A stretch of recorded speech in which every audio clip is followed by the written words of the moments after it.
Sinong may paborito ng malunggay?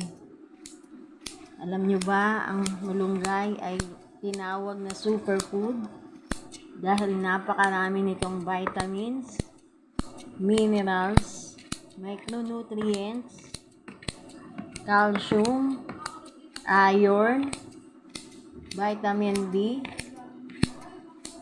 vitamin A.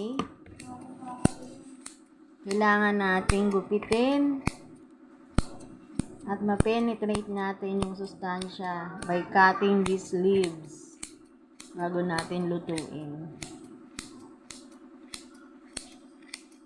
Kung nahihirapan kayong maghimay, piliin nyo yung mga talbos o yung mga murang dahon ng malunggay para